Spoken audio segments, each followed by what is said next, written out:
All right, Rajat, how are you? Sir, I'm fine, sir. Good. काफी लंबे time बाद तुमसे चर्चा हो रही है, तो मुझे लगा कि क्यों ना रजत को भी Yes, एक sir. बार लाइव इंटरव्यू के लिए बुलाया जाए, ताकि जो एनसीसी कैंडिडेट हैं, जो वेरियस एंट्री से जाते हैं, और जैसा कि अपने बैच में बहुत सारे बच्चे थे, तो दे टोल्ड मी कि सर एक रजत का भी लाइव इंटरव्यू कर दो, और ताकि हमको भी कुछ बहुत कुछ सीखने को मिलता है, वो डाउट बहुत सारे क्लियर होते हैं, isn't it? जी सर, चलो, बिल्कुल बिल्कुल। रजत तुम अपने बारे में बताओ, तुम कहाँ से हो, where are you from, which place? Sir Roorkee Uttarakhand sir. तो you born and brought up in sir वैसे Roorkee?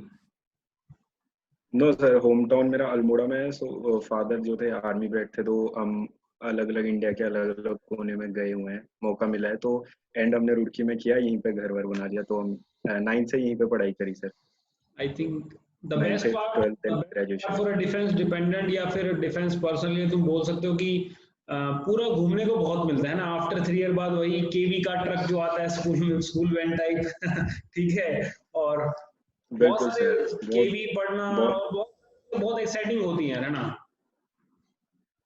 यस सर, काफी एक्सपोजर मिलता है सर इसमें। तो सबसे पहले हम लोग स्टार्ट करते हैं कि डिफेंस ऑफिसर बनने के बारे में कब से सोचना शुरू किया? सर स्टार्टिंग से ही सर, अब वही एनवायरनमेंट है सर, देखा है फादर को यूनिफॉर्म में वहीं रह रहे हैं, हम्म। इंटरेक्ट कर रहे हैं बच्चों से सबसे, तो सर वही लाइफ देखी है बचपन से, उसी की तरफ हम्म। अट्रैक्शन हुआ। तो मन था अपने को भी कभी उसी यूनिफॉर्म में देखना सर। स्टार लगे हुए हैं, पासिंग आउट पेरेंट्स के सामने, सर वो हम्म। सपना है सर। अच्छा, दूसरी चीज, तो tell sir, me rank of your father. Sir he was retired from हवलदार rank from AMC army medical corps. Okay, I think Rajat मैं भी एक फौजी का ही लड़का हूँ, तो मुझे लगता है कि शायद सबसे इम्पोर्टेंट किसी भी फौजी के लिए ये होता है कि उसका लड़का अफसर बन जाए, है ना, अगर वो खुद जेसीओ रैंक वाला है तो। बिल्कुल बिल्कुल। चलिए, तो सर वही पूरा करना है सर। नहीं, डेफिनेटली यार, यू कैन, आपने एक टास्क तो अकम्प्लिश कर दिया है। यू रिमेंबर दैट कि once yes I sir. Start I always yes sir. Accomplish my job, this is the main fund and main motto, ठीक है, जो मैंने ही फॉलो किया, और यही मैं मेरे स्टूडेंट को बोलता हूँ हमेशा, जो लोग भी लाइव देख रहे हैं वो लोग भी सुन लें भाई, कि जिस काम को शुरू कर दो उस काम को खत्म करना है, मेक श्योर। ये नहीं होना कि आज डाइवर्ट हो रहे हैं, आज वहां डाइवर्ट हो रहे हैं। Defence is not like A job, it's like a profession, it's like a more than that A job, it's like a life. चलिए, बिल्कुल सर। चलो रजत, तो आप एक एनसीसी कैंडिडेट हैं, तो अपने बारे में थोड़ा एनसीसी का एक्सपीरियंस शेयर करो, यस तुम कहाँ से हो, कहाँ से हो, बताओ जरा एक बार, कौन सी, तुम्हारा क्या रहा रैंक, तुम्हारा क्या है सर। एनसीसी में, सब कुछ बताओ।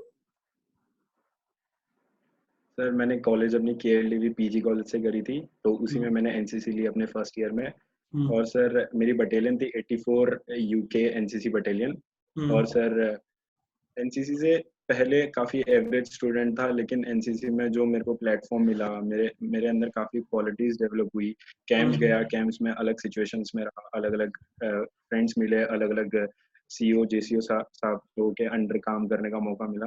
तो सर हम्म। मतलब काफ़ी हॉबीज़ डेवलप हुई, काफ़ी चीज़ें डेवलप हुई। और उसके बाद जो मेरी थर्ड ईयर में रैंक थी, मैं अपने कॉलेज का सीनियर अंडर ऑफिसर था, तो उस लेवल हम्म। पे काम करना और मेरे लिए काफ़ी चैलेंजिंग था, लेकिन मैंने उसको सर फुलफिल किया, खरा उतरा सर उसमें, और सर काफ़ी चीज़ें सीखी, तो मेरे लिए काफ़ी बेनिफिशियल था सर एनसीसी में। अच्छा, यस सर। चलो, आपने कॉलेज में काफी सारी रिस्पॉन्सिबिलिटीज भी मतलब आपके शोल्डर पे लिए, जैसे आप बता रहे हो कि आप एसईओ भी थे, ठीक है, तो बहुत सारे चैलेंजेस टास्क भी यस आते सर। हैं। NCC is all about like a survival in adverse condition, you get to learn lot of things from the NCC. तो जो लोग भी देख रहे हैं, मैं तो खुद बोलता हूँ यार कि 12th के बाद मस्ट है कॉलेज में कम से कम, अगर तुम एनसीसी ज्वाइन करोगे तो बहुत कुछ सीखने को मिलेगा, डिसिप्लिन सीखने को मिलेगा, एक लाइफ में एक मोटो सीखने को मिलेगा कि यार हाँ, मेरे लाइफ का पर्पस क्या है, ठीक है। और रिस्पेक्ट तो डिफेंस से ज्यादा मुझे लगता है आज भी कहीं भी नहीं है यार, ठीक है। ऐसी बात नहीं है कि डिफेंस, मतलब डिफेंस औरों से एक स्टेप आगे है, क्योंकि और बहुत सारी जॉब हैं, आईएएस का अपना एक बिल्कुल। बैकग्राउंड, पुलिस वाले का अपना बैकग्राउंड होता है, लेकिन कहीं ना कहीं अफसर पे आगे और 2 स्टार देख के ना कहीं आदमी सोचता है कि यार ये मेरे शोल्डर पे होने यस सर, वो अलग फीलिंग होती है सर, वो उसको चाहिए। एक्सप्लेन नहीं कर सकते हम, क्या फील करते हो। कांट डिस्क्राइब इन वर्ड्स, है ना, ओवरवेलमिंग रिस्पॉन्स आता है उसको देख के, बंदा इमोशनल हो जाता है। यस। अच्छा, अब बिल्कुल थोड़ा, सर। अब वही बात है इंटरव्यू वाली, now for the next 45 minute we have just frank and open talk, ठीक है, you can share your views without any hesitation. पहली बार तुम स्क्रीन ओके आउट रहे या फिर कॉन्फ्रेंस आउट रहे?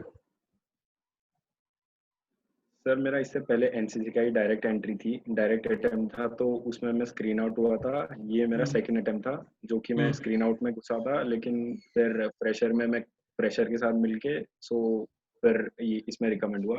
First screen out then recommend. Okay. तो पहले स्क्रीन आउट से तुमने क्या इस बार अलग किया? तो स्क्रीन आउट्स में मैंने जीडी में उतना पार्टिसिपेशन नहीं किया। मैंने सोचा कि मेरी नरेशन काफ़ी अच्छी हो गई है, तो जीडी में क्योंकि वैसे ही थोड़ा सा फिश मार्केट टाइप रहता, तो मैंने सोचा कि ज़्यादा भीड़ का हिस्सा ना बन के चुप ही रहा जाए। लेकिन वो शायद मैंने गलत किया, मेरे को भी कुछ पॉइंट्स रखने थे जीडी में, तो उसमें पार्टिसिपेशन थोड़ा कम था। लेकिन इस बार वो मैंने होने नहीं दिया, इसीलिए। हम्म, अच्छा। क्योंकि पहली बार जब तुम स्क्रीन आउट हो गए थे, उसके बाद डेफिनेटली सीधी सी बात है, बंदा डिमोटिवेट तो होता है, बैग पैक करके जाता है यार, ठीक है। और पहला एसएसबी हो तो वैसे ही बिल्कुल एंथुसियास्टिक, मतलब बंदा बहुत रहता है कि हाँ इस टाइम में ही मैं निकाल दूंगा। तो पहले यस सर। सेटबैक के बाद तुमने अपने अंदर क्या क्या चीजें इंप्रूव की? बच्चों को ये जानना होता है कि कैसे हम, जैसे बहुत सारे लोग स्किन आउट होते हैं, मुझे बहुत सारे लोग मैसेज करते हैं कि सर मैं 5 बार स्किन आउट हूँ, 3 बार स्किन आउट हूँ, या मैं बहुत बार कॉन्फ्रेंस आउट हूँ, मैं रिकमेंड नहीं हो पा रहा हूँ। तो स्क्रीन आउट वाले बच्चों के लिए तुम क्या एडवाइस देना चाहोगे उन एस्पिरेंट्स को कि जो पहले स्क्रीन आउट हुए तो फेज 1 क्वालिफाई नहीं कर पाए? सर, काफी लोग बोलते हैं सर, जैसे मेरा नरेशन अच्छा था फिर भी स्क्रीन आउट हो गया, मेरी स्टोरी अच्छी थी फिर भी हम्म, स्क्रीन आउट हो गया। लेकिन हम्म, उसमें छोटी छोटी चीजें सर मैटर करती है। आप जा रहे हो, आपकी बॉडी लैंग्वेज, आपके आई कांटेक्ट तक मैटर करते हैं। आपकी हम्म, फ्लुएंसी, आप कैसे बोल रहे हो फ्लॉलेस, वो मैटर हम्म, करता है। और हम्म, सर, आपने जीडी में कितना पार्टिसिपेशन किया, कितना इन्फ्लुएंस किया है अपने ग्रुप को, तो काफी चीजें मैटर करती है। तो मैंने भी सोचा सर इस बारे में कि मैंने कहाँ गलती करी, तो मेरी जीडी की पार्टिसिपेशन ऑफ कोर्स वहाँ पे थी नहीं बिल्कुल भी। तो उसको हम्म, मैंने ओवरकम किया, मैंने अपने दोस्तों के साथ जीडी करी, काफी सीनियर्स के गाइडेंस में था, आपके हम्म, गाइडेंस में था। तो इससे क्या हुआ कि मेरे अंदर डेवलप हुआ, कॉन्फिडेंस आया जीडी में कैसे पार्टिसिपेट करना है और किस हम्म, मूवमेंट में बोलना है, भीड़ का हिस्सा हम्म, नहीं बनना है। तो ये हम्म। सारी चीजें मैंने अपने अंदर डेवलप करी और मैं स्क्रीन में किया। मतलब एक बात तो बहुत क्लियर है कि रजत, ये कोई लक बेस्ड फैक्टर नहीं है। बहुत सारे लोग बोलते हैं नहीं सर उसका लक अच्छा था, लक कुछ नहीं होता मेरे हिसाब से, सिर्फ आपका हार्डवर्क ही बहुत कुछ। आपके वही बोलते हैं ना, action speak louder than words, ये बात बहुत क्लियर है फौज। एग्जैक्टली। तो बताओ एग्जैक्टली इसके सर। बारे में। बहुत सारे लोग एक कैप्सूल के बारे में सोचते हैं कि काश मुझे कोई कैप्सूल किसी कोचिंग से मिल जाए या किसी सीनियर से मिल जाए। क्या वो कैप्सूल है कहीं अवेलेबल? नहीं सर, आपको बस वो एक प्रोसीजर बता सकते हैं कि ये होता है ये होता है, लेकिन उसके अंदर जो डेप्थ चीज होती है, उसके अंदर छोटी छोटी बारीकियां जो पकड़नी होती है सर, वो सिर्फ मेहनत से होती है। और कैप्सूल और ट्रिक्स या कुछ ऐसा कुछ नहीं होता, सिर्फ एक ही चीज होती है, मेहनत, बस वो करनी होती है सर, और कुछ नहीं। तो आप जब इस बार गए थे, एफ कैट एंट्री थी, रिटर्न आपने क्लियर कर रखा था आपका, कहाँ पे था एसएसबी? Yes sir. देहरादून था, राइट? और इस बार ये यस मेरे सर, ग्रुप के फर्स्ट ईयर। लिए, मेरे लिए बहुत अच्छी बात है यार कि एक ही दिन में पढ़ाए हुए दो बच्चे same day same selection board से रिकमेंड होते हैं। तो मुझे बड़ा अच्छा फील होता है। तो तुम बताओ अपना पहले डे 1 के बारे में बताओ, क्या रहा, कितने लोग स्क्रीन आउट, कितने लोग, तुमने क्या अच्छा किया और उन्होंने क्या गलतियां की, तुम्हें क्या लगा, तो पूरा एक्सपीरियंस बताओ। ओया ऐसा क्या इंपॉर्टेंस था, how about the PPT, picture perception कैसे करना होता है, हाउ अबाउट द डिस्कशन। तो एक रैपिड फायर राउंड तुम्हारे लिए, इसका तुम मुझे सब आंसर करो। ठीक है सर। सर, हम्म, 6:30 बजे रिपोर्टिंग हुई थी सर, 23 दिसंबर 2019 में। और सर 215 लड़कों की रिपोर्टिंग हुई थी उस दिन। और हम्म, सर जिसमें से 65 स्क्रीनिंग हुए। और हम्म, पहले हमारा OIR हुआ, तो OIR में हमको DIPR 74 और 75 मिला था। तो हम्म, उसमें मैंने काफ़ी अच्छा स्कोर किया था, क्योंकि प्रैक्टिस मेरी सही थी OIR हम्म, की। एक हम्म, हफ्ते एक हफ्ते पहले से प्रैक्टिस अगर आप कर रहे हो तो मोर देन इनफ है। उसके हम्म, बाद जो पिक्चर आई थी, पिक्चर में ऐसा था कि एक फीमेल कैरेक्टर थी और 4-5 मेल कैरेक्टर थे, मार्केट सीन था, थोड़ा इजी हम्म, पिक्चर थी। तो हम्म, काफी लोगों ने उसमें पिक्चर वुमेन एम्पावरमेंट की डाली या कुछ थोड़ा नेगेटिव डाल दिया था, जैसे रेप हो रहा है या फिर कोई सोशल इशू के ऊपर डाल दिया था। लेकिन हम्म, मैंने काफी लाइवलीनेस दिखाई, मैं काफी न्यूट्रल था। मैंने उनको फैमिली फ्रेंड्स वगैरह मान के एक स्टोरी हम्म, बनाई कि वो ट्रेवल मार्केट एरिया में घूम रहे हैं। एक हम्म, फेमस देहरादून की एक रोड है इंदिरा मार्केट, जो क्लॉक टावर है, उस साइड को घूम रहे हैं, काफी इंजॉय कर रहे हैं, मतलब उस हम्म, बेस पे मेरी काफी स्टोरी थी, फन वाली स्टोरी थी। तो हम्म, उसको मैंने फिर जब नरेट कर रहा था, तो उसको उसी एक्सप्रेसिव वे, वोकल वैरायटी अपनी यूज करके, मतलब स्माइल करके, चारों तरफ देख के, तो उसको हम्म। काफी अच्छे से एक्सप्लेन किया। तो अच्छा। जीडी में भी जीडी में भी सिर्फ उस टाइम पे वुमेन एम्पावरमेंट और सोशल इशू ही चल रहा था वहाँ पे, दोनों के बीच में काफी मतलब हीट डिस्कशन हो रही थी। लेकिन मैंने उस टाइम पे कंक्लूड तो नहीं किया, लेकिन मैंने ये पॉइंट रखा कि हम दोनों को मिक्स करके एक कॉमन कंक्लूजन में आ सकते हैं, जिससे हम सबका टाइम बच जाएगा और एक कॉमन स्टोरी पे हम आ जाएंगे। इससे तो बस उस टाइम पे मैंने ये जीडी में ये पॉइंट बोला था, और उसके बाद कुछ एफर्ट्स लगाए तो स्टोरी हमारी कंप्लीट हो गई थी। तो 65 स्क्रीन इन हुए थे और मेरे को चेस्ट नंबर 7 मिला था। तो ये बात आप लोग खुद भी सुन रहे, जितने व्यूअर भी देखेंगे इस वीडियो को, ठीक है। सबसे मेन बात क्या है, जो मैंने भी मेरे बैच के अंदर काफी हद तक मैंने समझाने की कोशिश मैं करता हूँ, जितने भी यंग एस्पिरेंट आते हैं या जो रिपीटर होते हैं, और मेरे पास तो खासकर वही लोग आते हैं जो रिपीटर होते हैं। प्रेशर तो लोग मुझे बहुत कम लोग अप्रोच करते हैं। मैं यही कहना चाहूंगा तुम लोगों से कि देखो, मौके पे चौका मारना होता है। First impression is the last impression. पहली बात तो ये ग्रुप डिस्कशन है बच्चों, it's not like a debate, a coin has a two side, negative positive नहीं बताना होता। जैसे अभी रजत ने खुद बताया कि बहुत सारे लोग उसको रेप देख लेते हैं ना, क्योंकि रजत बहुत सारे लोगों में ये होता है कि मैं वहां पे सुपरमैन बनना चाहता हूँ, लाल चड्डी पहनूंगा और मैं सुपरमैन बन जाऊंगा, या फिर मैं सुल्तान बन जाऊंगा। आप लोग प्री कंसीव थॉट मत दिखाइए सर। एक सिंपल सा स्टोरी तुमको दिख रहा है, फोटो तुमको क्लियर दिख रहा है कि यार दोस्त घूम रहे हैं, तो उसमें तुम्हें धक्के से रेप नहीं डालना होता है। बच्चों सीखो यार कि यहाँ पर अब रजत है, मीडियोकर फैमिली बैकग्राउंड से है, ठीक है, हवलदार का लड़का है, ठीक है। तो आप खुद देखिए कि ये लोग भी अगर रिकमेंड हो रहे हैं तो आप लोग क्यों नहीं हो रहे हैं। दिक्कत ये सिर्फ आप लोग ना, आप लोग खाते हैं उसको वोमिट कर देते हैं। इट्स लाइक ए प्रोसेस, पहले बनाओ उसका एक, कहते हैं ना, इंट्रोडक्शन पार्ट होना चाहिए। जैसे हम लोग बैच में क्या करते हैं, उसका फिर एक एक्शन पार्ट डालो, माइन्यूट एक्शन भी तुम्हारा बहुत अच्छे से काउंट होगा। उसके बाद आउटकम होना चाहिए। Every problem must have a solution होना चाहिए, ठीक है। तो यही मैं कहना चाह रहा हूँ कि उल्टी मत करो, सीखो, उसको अपनी लाइफ से कनेक्ट करो। और अजित, अगर मैं गलत नहीं होऊंगा तो जितने भी हम लोग अभी टेट के ऊपर डिस्कस भी करेंगे, बैट के ऊपर भी, और एसआरटी के ऊपर भी, एसडी के ऊपर भी, जीटीओ टास्क भी, इंटरव्यू भी, कहीं पर आपको ऐसा नहीं लगेगा कि वो कंडीशन आपने पहले ना देखी हो। वो सब देखा होता है आपने। ऐसा कोई अंतरिक्ष फोटो नहीं आता है भाई जो आपको लगता हो कि नहीं बहुत ज्यादा। हाँ, स्मार्ट वर्क और हार्ड वर्क का अगर आप मिक्सचर बनाएंगे तो आप लोग रिकमेंड होने के पूरे पूरे चांसेस है। तुम लोग बोलते हो कि सर मैं कॉन्फ्रेंस तक जाना चाहता हूँ, मैं आपको एश्योरिटी दिलाता हूँ, आप मेरे बैचेस में आके डिफरेंस फील खुद करें कि हाँ नहीं, मैं रिकमेंड होने के लिए गया हूँ, मैं वहां पर कॉन्फ्रेंस तक पहुंचने के लिए नहीं गया हूँ रजत। ऑल राइट, तो पिक्चर परसेप्शन होगा एक। बहुत सारे लोग बोलते हैं ओआईआर तो कुछ भी नहीं है। ओआईआर का कितना अच्छा इंपॉर्टेंस रहता है। ऐसा कोई भी टेस्ट ऐसा नहीं है बच्चों की जिसको लगे कि वो फालतू का टेस्ट है। एक तो बहुत सारे लोगों ने कचरा डाल दिया कि ओआईआर तो कुछ नहीं होता। ओआईआर में आपको, अगर आप अच्छा परफॉर्म करोगे तो आपको डेफिनेटली एडवांटेज उसके अंदर असेसर लोग आपको देंगे। अगर टेस्ट रखा है तो कोई ना कोई उसका इंपॉर्टेंस तो है ही रजत, राइट और रॉन्ग? जी सर, बिल्कुल सर, ओआईआर का भी अपना इम्पोर्टेंस होता है सर। पूरा हर एक छोटे से छोटा टेस्ट अपनी अपनी इम्पोर्टेंस रखता है। तो सर हम कुछ वेटेज लेके नहीं जा सकते कि इसमें अच्छा करना है, इसमें नहीं। सब में आप बराबर परफॉर्म करेंगे तो इजीली आपका जो ग्राफ है वो सही जाते जाएगा, और सब में जब ग्राफ आपका मैच करेगा तो आप इजीली, मुझे लगता है, कोई भी रिकमेंड हो जाएगा। अच्छा रजत, सबसे पहले आप, बहुत सारे लोग भी एसएसबी देने वाले हैं कि उनका भी एफकेट भी क्लियर हो गया था, एंड 50 प्लस दिस टाइम अपने बैच से एफकेट रिटर्न निकाला उन लोगों ने, तो होप सो अच्छा करेंगे। उन लोगों के लिए आप क्या एडवाइस देना चाहोगे? टिप्स एंड ट्रिक्स तो कुछ होता नहीं अपने पास, जादुई चीज तो कुछ है नहीं। एडवाइस बताओ, तुम लोग क्या देना चाहोगे for the phase one? Advice sir, रोज टैग के पीछे, टेट और पीपीडीटी वही थोड़ा सा डिफरेंस है उसमें, बस एक्शन पार्ट और बॉक्स नहीं बनता। तो रोज एक एक आप अगर टेट के पिक्चर करते हो, जैसे सर भी क्लास में कराते थे, तो उससे काफी हेल्प मिलती थी। जैसे कुछ कमी है तो वो बताते थे, या कुछ किसी ने गलत लिखा तो उसको मुंह को बोलते थे तूने ये खराब लिखा है, ये सही लिखा है।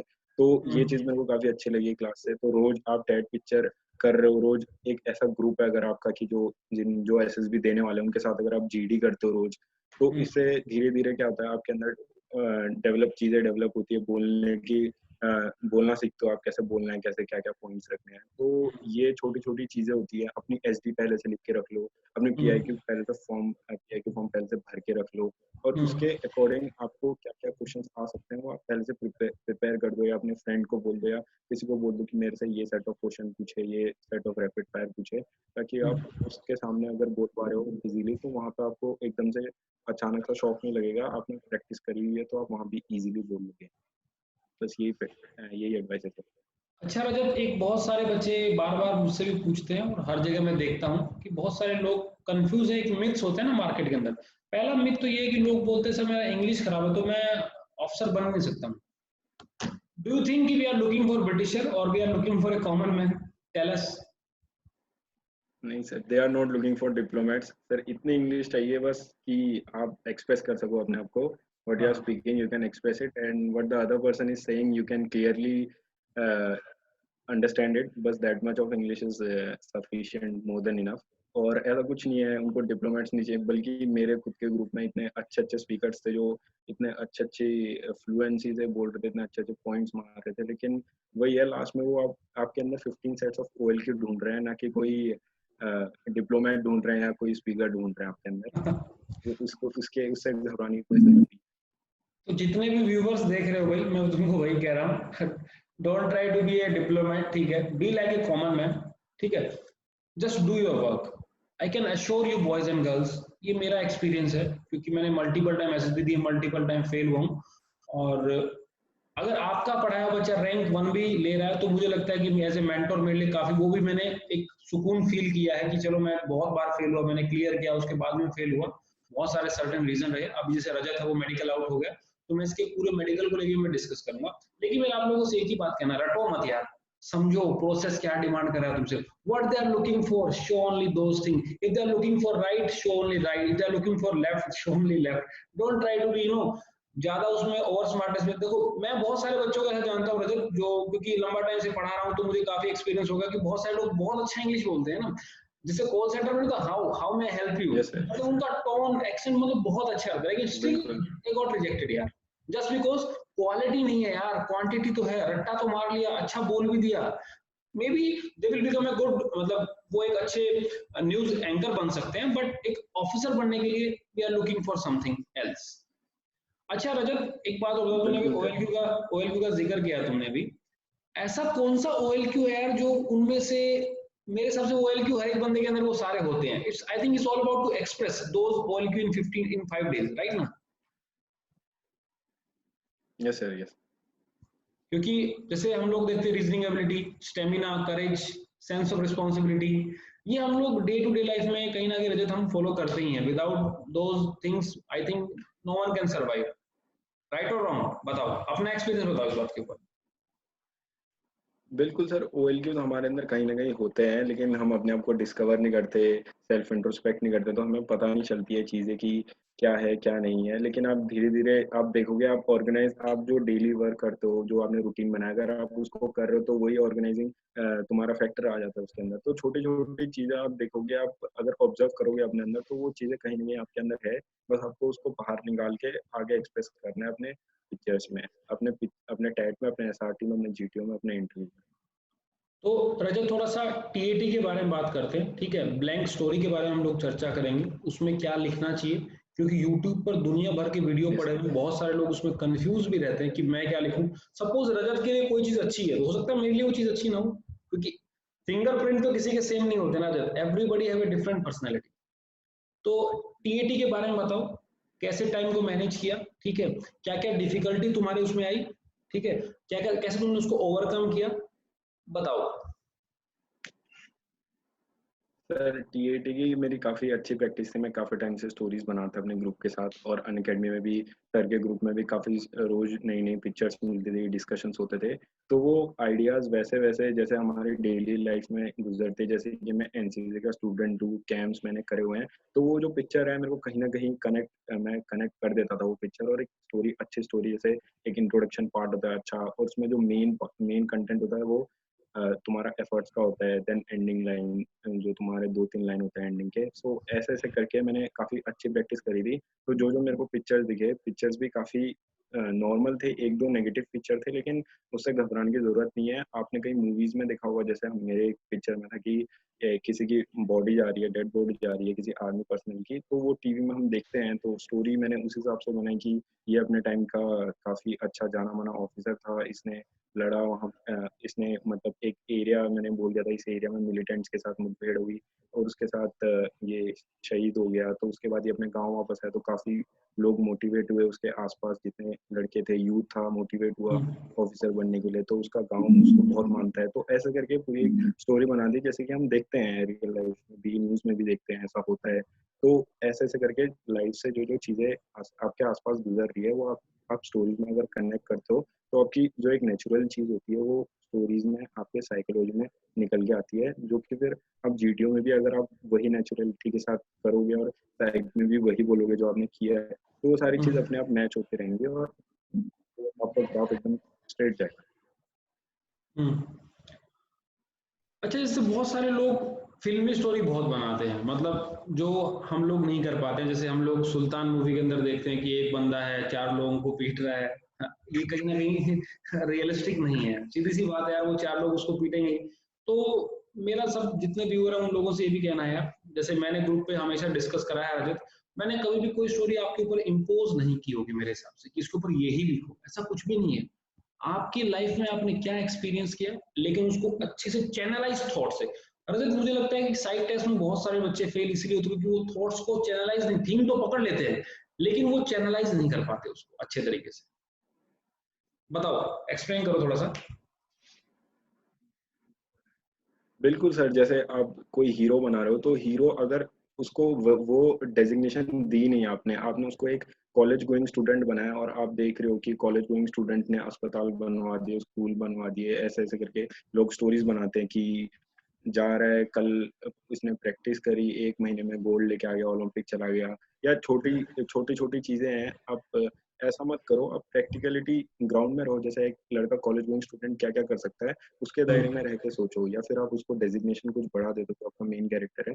ये नहीं कि आप कोई भी चलते फिरते किसी को कैरेक्टर को अपना मेन कैरेक्टर बना के उससे पूरा एफर्ट डलवा दिया, पूरा काम करवा दिया और हैप्पी एंडिंग करवा दी, तो ये चीज पॉसिबल नहीं है। आप सोचो, प्रैक्टिकलिटी होनी चाहिए कि वो कर सकता है या नहीं कर सकता वो काम, वो प्रैक्टिकली पॉसिबल है कि नहीं पॉसिबल है। अगर है तो आप खुद ही वो उसमें सच्चाई दिखेगी आपकी स्टोरी में, वरना फिर आप थोड़ा ऐसा लगेगा कि वो ज्यादा ही देखने की कोशिश कर रहा है अपनी स्टोरी।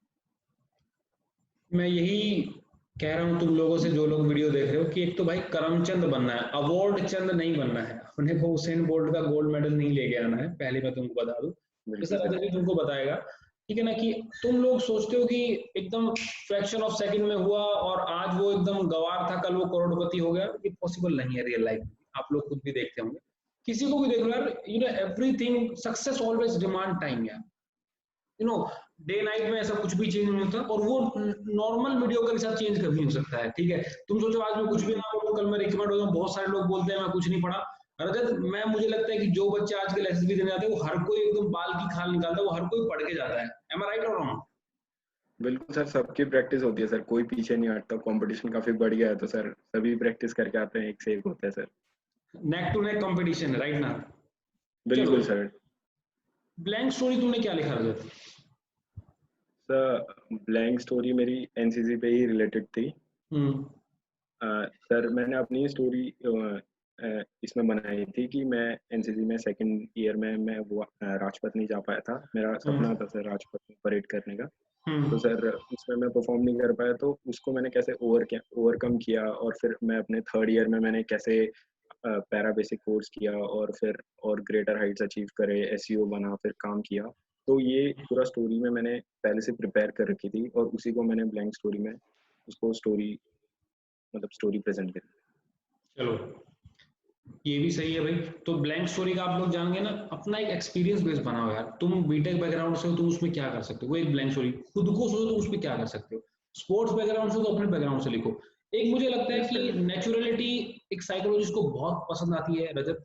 हम लोग बैच के टाइम पे डिस्कस किया करते हैं कि ग्राफ ऐसे अप एंड डाउन होना चाहिए, ग्राफ एकदम थोड़ा ऊपर उड़ो लेकिन ऊपर बढ़ो, ये नहीं कि नीचे गिर जाओ। बिल्कुल सर, ग्राफ हमेशा ऊपर ही जाना चाहिए सर। और ब्लैंक स्टोरी की बात है तो ब्लैंक स्टोरी कम से कम 2-3 प्रिपेयर करके रखो। मैंने 2-3 प्रिपेयर पहले से इसलिए कर रखी थी क्योंकि कभी कभी होता है कि कोई पिक्चर आपको टैट में ऐसी दिख जाती है कि वो आपके ब्लैंक स्टोरी से शायद मैच कर रही हो, या आइडियाज थॉट्स मैच हो रहे हैं और उस पिक्चर में हम्म। फिट बैठ रही है, तो उसके लिए आप सेकंड अपना सब्स्टिट्यूट ब्लैंक स्टोरी भी यूज कर सकते हो, जैसे मैंने करी थी। ऑलराइट। Yes sir. उसके बाद आते हैं रजत वैट के ऊपर, वर्ड एसोसिएशन टेस्ट। आप जानते हो कि टाइम बहुत, एक वर्ड को देखना होता है, टाइम बहुत कम होता है और बैक टू बैक वर्ड आते हैं। तो सबसे पहले तो रजत भी आपको एक्सप्लेन करेगा, उससे पहले मैं एक आपको पॉइंट बताना चाह रहा हूँ। एक तो प्रैक्टिस करो, you know already, startup early. पता है कि हमको मेहनत करनी, तो पहले आप उसको शुरू कर दो। 15 सेकंड में एक effective word banana. Rajat, I think quantity के नंबर नहीं है, क्वालिटी के नंबर होंगे। बताना सर एक बार थोड़ा सा इसके ऊपर भी। बिल्कुल सर, आप जैसे स्टार्ट कर रहे हो वेट, जैसे मैंने करा था तो मैंने सोचा था वेट क्या है करके, तो उसमें मेरे को सेंटेंस पहले बनाने नहीं आते थे, लेकिन फिर मैंने धीरे धीरे सीखा, सीनियर की गाइडेंस ली। सर की क्लास में भी काफी लोग जैसे एक वर्ड आता तो सब अपने अपने थॉट्स लिखते थे, तो जितने भी बच्चे होते थे 30-35 बच्चे, तो सबके अलग अलग वर्ड आते थे, तो उससे और थॉट्स चैनलाइज होते थे, तो धीरे धीरे करके पता चला कैसे वर्ड्स बनने हैं। फिर पहले पहले जब आप वर्ड्स बना रहे हो तो टाइम लो, चाहे आप 30 सेकंड ले रहे हो, 1 मिनट ले रहे हो, पहले क्वालिटी वर्ड्स बनाओ, और धीरे धीरे जैसे जैसे आप बनाते रह रहे हो वर्ड, फिर टाइमिंग लगाओ। आप अगर टाइमिंग लगाओगे, लेकिन जरूरी नहीं है कि टोटल सारे ही वर्ड करें, लेकिन जितने आप वर्ड्स बना रहे हो आपकी क्वालिटी वर्ड्स होने चाहिए, और आपकी सोच दिखनी चाहिए कि आप उस वर्ड को लेके क्या आपके थॉट्स हैं, क्या थिंकिंग है आपकी। तो तूने यही कितना सबसे अटेम्प्ट इम्पोर्टेंट किया है उसमें, वेट के लिए। कितने अटेम्प्ट तूने, आपने कितने अटेम्प्ट किए वेट के अंदर? सर 59 अटेम्प्ट्स हो गए थे मेरे, और सर एक एक वेट का मीनिंग नहीं आता था मेरे को, लेकिन हो हाँ गए थे क्योंकि मेरी प्रैक्टिस अच्छी थी, क्योंकि मैं अ, काफी टाइम काफी टाइमिंग लगा लगा के करी थी मैंने वेट, तो हाँ।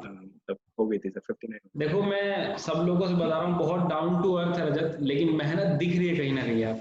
एक बंदा रिकमेंड होता है और फिर मेडिकल आउट होता है, इट्स वेरी वेरी पेनफुल, और इस फीलिंग को मेरे से अच्छा कौन जान सकता है यार। ठीक है, चलो कोई बात नहीं, खैर ये भी एक लाइफ का पार्ट है रजत, ठीक है। I hope so this time you will make it in army, and then will see you in a passing out parade यार। कभी मुझे भी आईएम में जाने का मौका मिल जाएगा। आमतौर पर मैं एएफए तो बहुत बार गया हूँ, क्योंकि एयरफोर्स के थ्रू ज्यादा सिलेक्शन आते हैं, एनडीए में कई बार गया हूँ, तो this time I will definitely, ठीक है ना, passing out parade definitely. IM में, ठीक है ना, इस बार कहानी श्योर खत्म सर। करनी है, ठीक है। चलो आगे बिल्कुल बात करते बिल्कुल। हैं, एसआरटी के बारे में चर्चा करते हैं Rajat. Situation reaction test, 30 minute, 60 SRT. Again sentence must be short and crisp, be effective, problem solving होना चाहिए, प्रॉब्लम क्रिएटिंग नहीं होना चाहिए। तुमने कितने अटेम्प्ट किए, तुम अपना एक्सपीरियंस बताओ। सर एसआरटीज काफी लंबे लंबे भी थे, तो पढ़ने में भी थोड़ा टाइम लगता है, उसके बाद एक क्रिस्प सॉल्यूशन बनाना, और जो आप कर रहे हो, जैसे जो काम स्टार्टिंग में कर रहे थे, जैसे आप घर जा रहे हो, ट्रेन में आपका पर्स, आपने देखा कि आपका पर्स नहीं मिल रहा है, तो आप हम्म। क्या करोगे। तो हम्म। ऐसे में क्या होता है कि कोई पैनिक हो जाता है, लेकिन यूज वर्ड्स देखो, क्या सिर्फ पर्स नहीं मिल रहा है बोला, तो पर्स हम्म। क्या करेंगे, पर्स ढूंढेंगे और चले जाएंगे घर। अब ये तो हम्म। नहीं कि पुलिस को बुलाएंगे, ट्रेन रुकवाएंगे, सब हाँ। काफी लोग पैनिक हो जाते हैं। जैसे हाँ। आग लगी है, आग तो नॉर्मली जैसे क्या पता चूल्हे में, आपके घर के गैस में हल्की सी आग लग गई हो, या रोटी जल गई हो, धुआं निकल रहा है, smoke coming out from the kitchen, तो हम्म। लड़के क्या करते हैं, फायर ब्रिगेड कॉल कर देते हैं। अब जाके खुद हैंडल कर सकते हो छोटी छोटी चीजें, जब तक उसमें लिखा ना हो, हैवी वर्ड्स यूज ना किए हो कि सीरियसली या बैडली, ऐसे वर्ड्स अगर यूज नहीं किए तो पैनिक करने की कोई जरूरत नहीं है, आप इजीली उसको मतलब हैंडल कर सकते हैं। यही मैं कहना चाह रहा हूँ। आई थिंक जितने भी मैं 8-9 इंटरव्यू आएंगे, तुम सबसे पूछना, वर्ड्स का गेम है केसेस भी यार। एक होता है इंजर्ड, एक होता है बच्चे badly injured. Badly injured not able to move. अब तुम बैडली इंजर्ड को तुम उसेन बोल्ट बना दो, वो पॉसिबल नहीं है। इंजर्ड का मतलब होता है खूनों चलक गया। मान लो तुम जंगल से जा रहे हो, रास्ते में जंगल पड़ता है, बारिश हो रही है, तुम्हें डेस्टिनेशन पहुंचना है, क्या करोगे, बारिश आ गई, बारिश ही तो आई यार, कोई न्यूक्लियर बम थोड़ी गिर रहा है तुम्हारे ऊपर, तो पैनिक नहीं होना है। एक बारिश आ रही तो ठीक है, हम लोग बचपन में भी बारिश में खेला करते रहे, ठीक है, और फिर उस बात को लोग सोचते कि नहीं बिल्कुल। यार ओले गिर रहे हुए, उसमें क्या लिखना है, हैवी डाउनफॉल, तो तुम क्या करो, रुको थोड़ी देर के लिए। लेकिन इसका मतलब ये नहीं है कि तुम चलोगे नहीं जर्नी, टास्क तो तुमको पूरा करना है यार, सीधी सी बात है। बहुत सारे लोगों को मैं बता रहा हूँ, एसआरटी के अंदर मैं डेली बच्चों का उसमें असेसमेंट करता रहता हूँ, तो मुझे बहुत उसमें ये लूप होल मिलता है कि वो अपने एम से भूल जाते हैं, जाना कहाँ होता है उस पर भूल जाते हैं वो लोग, लेकिन वो उसी प्रॉब्लम में फंस जाते हैं। बताओ जी जरा इसके बारे में। सर, एग्जैक्टली यही होता है, काफी लोग कंफ्यूज हो जाते हैं, कभी कभी दो तीन चीजें अगर बोल देते हैं एसआरटी में, तो काफी कंफ्यूज उसी में सोचने में लग जाता है, और तब तक दूसरी एसआरटी आ जाती है। लेकिन हम्म। आप बहुत इजीली सोचो कि आप कर सकते हो, जो भी उस टाइम पे जो भी आपको सही लगता है, जो आपका रिएक्शन, जो आपका माइंड बोल रहा है, जो आपकी साइकोलॉजी बोल रही है। जैसे कि मैंने हम्म। एनसीसी करी थी, तो काफी ऐसे एसआरटी है, जैसे आपको सांप दिख गया तो आप क्या करोगे, तो काफी लोग उसी को सोचने में लग जाते हैं कि क्या करूंगा, और इतने टाइम में नेक्स्ट एसआरटी आ जाती है। तो हम्म। अगर जिस जो उस बैकग्राउंड से थोड़ा बहुत देखा हुआ एक्सपोजर है इधर उधर का, बाहर आ रहा, तो उसको इतना कुछ नहीं है, वो साइड से चला जाएगा या थोड़ा सा हटा देगा रास्ते में, इतना कुछ डरने की जरूरत नहीं है कि कुछ और मतलब बहुत एसआरटी में बहुत चिल रहने की जरूरत है, अब ज्यादा ये बताओ पैनिक नहीं यार, होना। ये रजत हम एसआरडी भी क्या करते हैं कि भाई तुम बाथरूम में नहा रहे हो, कोबरा सांप तुम्हारे सामने है, तो कुछ लोग बोलते हैं कि सर वाइल्ड एनिमल्स को मारना तो बहुत मेरे लिए मतलब जुर्म है। अरे वो तुम नहीं मारोगे, वो तुमको मार देगा यार। ठीक है, ये भी बिल्कुल लोगों सर। की बहुत सारी अजीब सी सोच थी, नहीं सर किसी को मारेंगे नहीं हम। भाई सामने वाले घर में चोर घुसा हुआ, तुम अपना घर थोड़ी बंद कर लोगे यार, तुम उसको जाके सेव करो। एक नॉर्मल एक रिस्पॉन्सिबल सिटीजन के क्या क्या राइट होते हैं वो तुम सबको करने हैं, ठीक है। ऐसे देखो यही तो फर्क अब ये रजत है, एनसीसी में रहा है, इसको पूरा एक्सपोजर मिला है, he know how to handle any problem. एक बच्चा जो एनसीसी नहीं गया, ठीक है, अब उसको तुम ये प्रॉब्लम दोगे तो डेफिनेटली बात रहेगा, वो टाइम लेगा इन चीजों को, क्योंकि उसने भी वो वहां से गो थ्रू हुआ नहीं है। Yes sir. चलो भाई अब जरा हम आगे बात कर लेते हैं। एक काम तो कंप्लीट हो गया, साइट टीएटी कंप्लीट, वैट कंप्लीट, एसआरटी कंप्लीट। कितने एसआरटी की तुमने रजत? 47 है स्टार्टिंग की। 47 ऐसा की। तो रजत आई होप सो बहुत सारे लोगों ने 12 की 12 टीएटी लिखी होंगी, 60 आउट ऑफ 60 वैट लिखे होंगे, 60 आउट ऑफ 60 उन्होंने एसआरटी लिखी होगी, still they got rejected, yes और नो? ये सर काफी हाई अटेम्प्ट्स भी थे मेरे ग्रुप में ही, लेकिन इतना मैटर नहीं करता आप जितना लिख रहे हो उसमें, अगर क्वालिटी है, ओएलक्यूज आप शो कर रहे हो, आपके सेंटेंस ओएलक्यू शो करवा रहे हैं आपके सेंटेंसेस, तो फिर कोई फर्क नहीं पड़ता। लेकिन मिनिमम एक है कि 45 अगर आप कर रहे हो तो इतना मोर देन इनफ है, लेकिन इसमें क्वालिटीज होनी चाहिए। देखो इसमें क्या होता है ना, एनडीए वाला बच्चा अगर 40 अटेम्प्ट करे तो चलेगा, लेकिन एक ग्रेजुएट बच्चा, क्योंकि तुम्हारा माइंड, बच्चे लोग 360 डिग्री घूमता है, एक एनडीए वाले बच्चे को तुम ट्रेन करोगे कि यार ये कर, वो तुरंत वो करेगा, तुमसे कहेंगे तुम ये कर, सर मैं ऐसा क्यों करूं, ये तुम्हारे में और एनडीए वालों में बहुत बड़ा फर्क है। वो एक बैच में बिल्कुल 10-10 लोग रिकमेंड होते, तुम 10 बैच भी तुम सारे के सारे ब्लैंक, कोई सिंगल भी। मैं मुझे खुद ऐसा याद है कि वाराणसी, तुमको सिलेक्शन बोर्ड की बात मैं बता रहा हूँ, एक बार ऐसा हुआ था कि एफकेट एंट्री के अंदर वाराणसी ने एक सिंगल रिकमेंडेशन भी कंट्रीब्यूट नहीं किया, जस्ट बिकॉज की बैच में, क्योंकि क्वालिटी से कभी कॉम्प्रोमाइज कोई भी एसेसर नहीं करेगा। ठीक है, आगे चलते हैं, आगे बढ़ते हैं रजत एसडी के बारे में, सेल्फ डिस्क्रिप्शन में, उसमें what you think about yourself, what kind of person you want to become, what your parents think about you, what your teachers think about you, what your friend think about you. तो SD को आपने क्या बताना चाहेंगे, SD के बारे में बताओ, आपने क्या क्या लिखा, what you think about SD self description? Sir SD मैंने काफी स्टार्टिंग से ही प्रिपेयर कर ली थी अपनी एसडी, और बाय द टाइम जैसे जैसे मेरे को चीजें नई नई पता चल रही थी अपने बारे में, तो मैं उसको चेंज कर देता था। मैंने शीट में लिखे हुए थे अपनी एसडी, और उसको मैं फर्स्ट मंथ अगर मैं बोलूँ और लास्ट एसएसबी जाने से पहले तो काफी उसमें चेंजेस कर दिए थे मैंने, क्योंकि मैंने एक एसडी स्टार्टिंग में लिखी, लेकिन जो चीज़ मेरे को गलत प्रूफ हो रही है कि नहीं मैं ऐसा हूँ, मैं ऐसा नहीं हूँ, जैसे कि कुछ चीज़ हो गई है, जैसे मैं खाने पीने में काफ़ी मतलब फूडिंग हैबिट्स मेरे थोड़े ख़राब हैं, तो मैंने उसको इम्प्रूव किया, बाद में मैंने उसको हटाया, तो ऐसे ऐसे मैं इम्प्रूव करके अपने एसडी भी इम्प्रूव कर रहा था। तो एसडी में मैंने सर काफ़ी चीज़ें लिखी जो मेरे टेट में भी शो हो रही थी और जो मैं अपने इंटरव्यू में भी बोलने वाला था। जैसे कि फिर से वही एनसीसी वाली बात आ जाती है, तो उसमें वही ऑर्गेनाइजिंग एबिलिटी तो होती ही होती है, एक के अंदर डिसिप्लिन होता ही होता है, सेंस ऑफ रिस्पॉन्सिबिलिटी होती है, करेज, स्टेमिना, तो ये सारी चीजें सर वो तो डेफिनेटली मेरे टैग में भी शो हो रही थी और मेरे बैट एसआरटी में शो हो रहे थे, और इंटरव्यू में पूरा इंटरव्यू से मैं जाना था, तो अच्छा सर देखिए, बहुत सारे लोग ना उसको बहुत बहुत ज्यादा उसको लाइमलाइट बनाने की कोशिश करते हैं कि एसएसआर हमको एक्स्ट्रा मार्क्स देगा, दे वो ना पूरे के पूरे 15 ओएल की छाप देते हैं, I am determined, I am hard working person, I am so responsible, लेकिन आई एम करेजियस, मैं तुमको कैसे मान लूं भाई courageous? Your action speak louder than words, suppose you want to show your responsibility, then say कि my parents sometime give me some extra work and I complete before the time, वो responsible तुमको लिखने की जरूरत हमें पड़ेगी नहीं, that shows your बिल्कुल। Responsibility. Am I right or wrong, Rajat? ये सर डायरेक्टली ऐसे लिखना नहीं है कि पूरा पूरा ओएल क्यू आप छाप रहे हो एसडी में, ऐसा नहीं लिखना है, उनको इनडायरेक्टली वे में बताना है, प्रूफ हो जाएगा अपने आप, आपको प्रूफ करने की जरूरत नहीं है, वो आपके एक्सपर्ट हैं, वो उनको काफी एक्सपीरियंस है, तो वो अपने आप ही पता लगा लेंगे कि इसके अंदर ये है कि नहीं है। तो बस सर यही बोलूंगा मैं कि एसडी पहले से प्रिपेयर करो, डायरेक्ट वर्ड्स पूरा ओएल क्यू मत छापो उसके अंदर, जो आप फील करते हो आपके अंदर ओरिजिनल है वो चीज, तो आप लिखो, वो ऐसे सर अपने आप पता लगा लेगा आपके अंदर है कि नहीं। ऑलराइट, तो अभी डे 1 तुम्हारा खत्म हो गया, तुम्हारा फेज 1 भी उसी टाइम हो गया था, और तुम्हारा फेज 2 का स्टार्टिंग टेस्ट, साइक टेस्ट भी उसी दिन कंडक्ट हो जाता है। अब बात करते हैं हम लोग डे 2 में। डे 2 में तुम्हारा क्या था, फ्री था या फिर तुम्हारा इंटरव्यू था या फिर जीटीओ तुम्हारा स्टार्ट? जीटीओ था सर, फ्रेशर बैच, तो जीटीओ था। ऑलराइट, तो जीटीओ में सबसे पहले हम इंडोर टास्क की बात करेंगे, GD1, GD2, then group learning exercise, one of the most important task in the GTO series. Let me tell you my dear students, the only, मतलब मैं कहना चाह रहा हूं कि उसके पास सिर्फ एक अकेला रिटन डॉक्यूमेंट होता है पूरी GTO सीरीज में जो एक कैंडिडेट लिखता है, उसके अलावा सब कुछ प्रैक्टिकल है, वो ही सिर्फ एक थ्योरेटिकल पोर्शन है.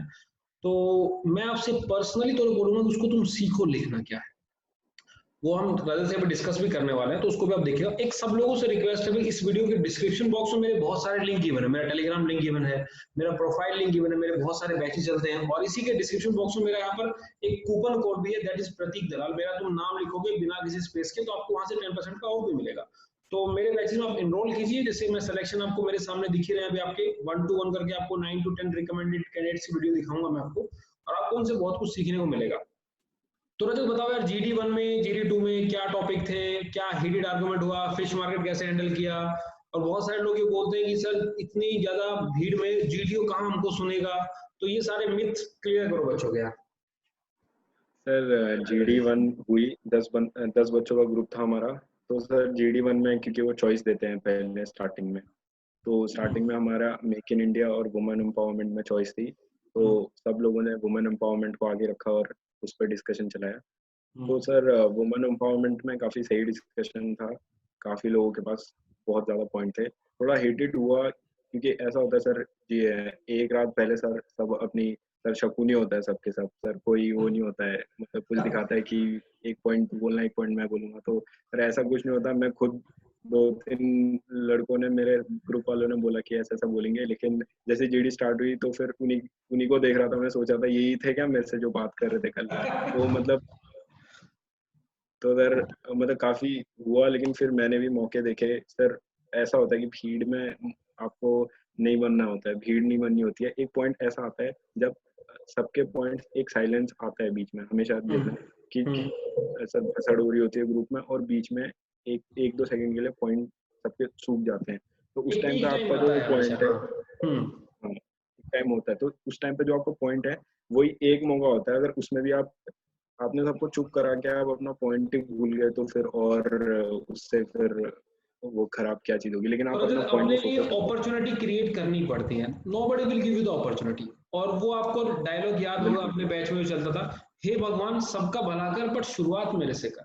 मैं ये नहीं कह रहा हूँ तुम औरों को निकाल दो, मैं ये कह रहा हूँ पहले मेरे को लो, तुम औरों को भी लो, लेकिन पहला नाम किसमें होना चाहिए, पहले मेरा उस पर नाम होना चाहिए. GD is like a team. You have to perform with your 9 other fellow candidates. तो doesn't mean कि, देखो टीम में कब तक आप रह पाएंगे, जब तक आपका वेटेज है उसके अंदर. कैप्टन आपको तभी बनाया जाएगा जब आप रेगुलर कंटिन्यूसली आप अपना परफॉर्मेंस अच्छा देंगे. तो ये कॉन्स्पिरेसी में नहीं घुसना, जैसे रजत बता रहा कि भाई एक दिन रात पहले सब कुछ चर्चा होती है यार, अपने रूम में किसको नींद आती है भाई, सबको नहीं भाई देख तू भी एक पॉइंट बोलना, मैं भी एक पॉइंट बोलूंगा.